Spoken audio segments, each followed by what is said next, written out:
Good morning, children. I am Anmol Messi, PGT Physics, Mount Litra Z School, Jhansi. Children, in our previous video, we have studied about the various physical quantities related to magnetism and matter, and I explained you what exactly magnetism and matter stands for. That is, there are various types of materials which have got magnetic properties that we find under the surface of the earth. Okay, so today we are going to discuss about Earth's magnetism. Obviously, we have heard that if we bury a metal under the surface of the earth for a very long time, it gets magnetic properties. So obviously, earth has got some magnetic properties because of which it can magnetize a metal. In fact, there are various ores buried under the surface of the earth, which during a long course of time get magnetized, and when we take out those ores, we find magnetic properties in them because of the uh, magnetism of earth. Okay, so today we are going to discuss the magnetism of earth. So as we know that earth is generally considered spherical, however it is not a perfect sphere, but still here we are considering it a perfect sphere. And we know that earth has got two poles, that is north pole and south pole, but in reality there are actually four poles. One is geographic north, geographic south, and apart from these two poles there is one magnetic north and magnetic south. Okay, so अगर मैं एक bar magnet लेकर के towards the north अगर मैं जाऊंगा, so that bar magnet is pointing towards the north. Okay, and like poles always repel, so obviously according to the magnet that might be the south pole. However, it is the geographic north, but then according to the magnet it should be south pole, because unlike poles attract, therefore near the geographic north there would be magnetic south, and similarly near the geographic south there would be magnetic north.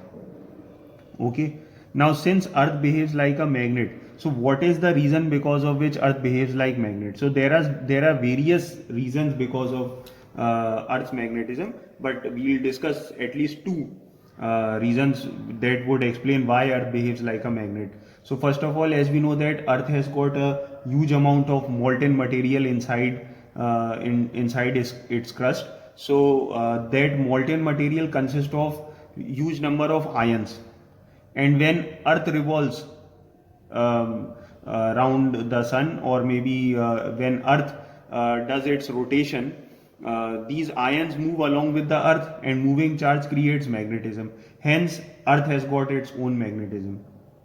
Secondly, earth has got ionosphere, which is a layer in the atmosphere where a huge number of ions are present. Now, when Earth revolves around the sun, or maybe when Earth performs rotation, these ions move along with Earth. Obviously, when some ions would move along with the Earth, or maybe the ionosphere would move along with the Earth, so moving charge creates magnetism. Hence, Earth would have its own magnetism. Now, these magnetic field lines would always originate from north, and they would go towards the south. So it would originate from the magnetic north, that is near the geographic south, and that would go towards the magnetic south, which is near to the geographic north. Okay, so it would look like this. However, we would imagine that the magnetic field lines would be coming from the top to the bottom, but actually it goes from the bottom to the top, because it would originate from the magnetic north. Okay, now if we talk about the magnetism of earth, there are various physical quantities that help us to calculate or identify the magnetic field of earth. Okay, so these are known as the elements of earth's magnetism. So one by one we can discuss these elements of magnetism. Before that, let me tell you, earth has got huge amount of magnetism, and it behaves exactly like a bar magnet. Okay, like for example, a bar magnet has got two poles. Similarly, earth has got two poles. Okay, if we in fact if we consider earth, it has got various natural phenomena which would prove that Earth has got strong magnetism. There, for example, you might have heard of northern lights, with that we get to see near the polar regions, where green color light float in the sky because of Earth's magnetism. In that, actually, charged particles come from sun, and they get trapped in the Earth's magnetism, and they start revolving, they start moving here and there, and because of which near the poles we get to see green color lights. Okay, so in the sky, in fact. So this is an evidence which would prove that Earth has got its own magnetism.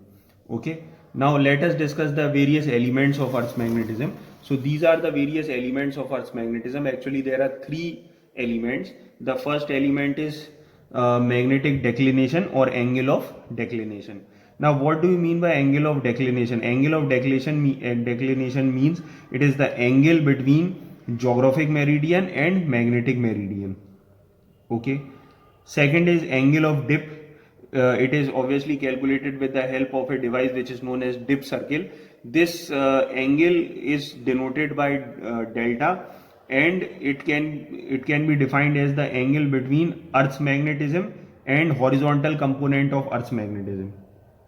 Now, the third element is horizontal component of Earth's magnetic field. So for that, I have drawn a diagram over here where you can clearly see, if this is Earth's magnetism, this is angle of dip delta, and if we want to take out the component of this magnetism, then it would be along the delta, it would be B cos theta, that is B cos delta, and perpendicular to that it would be B sin delta.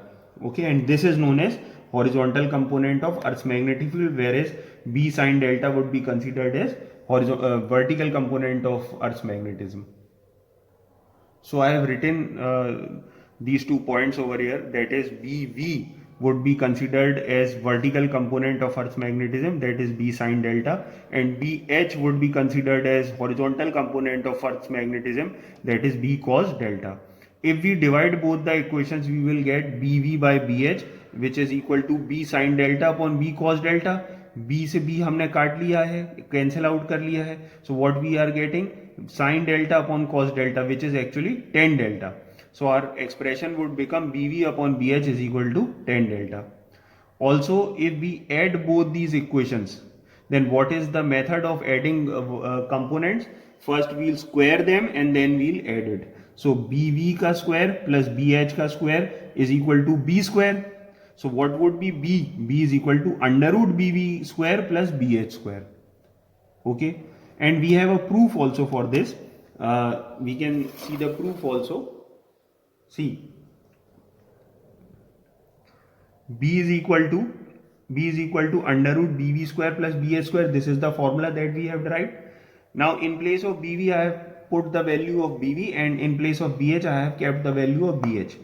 Okay, when we'll square it, it would become B square sin square delta plus B square cos square delta. B square we can take common, so we are left with sin square delta plus cos square delta, which is trigonometrically it is actually 1.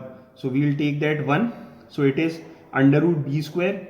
Now under root B square is what? B. Since LHS is equal to RHS, hence we have proved the equation that the equation is 100% correct.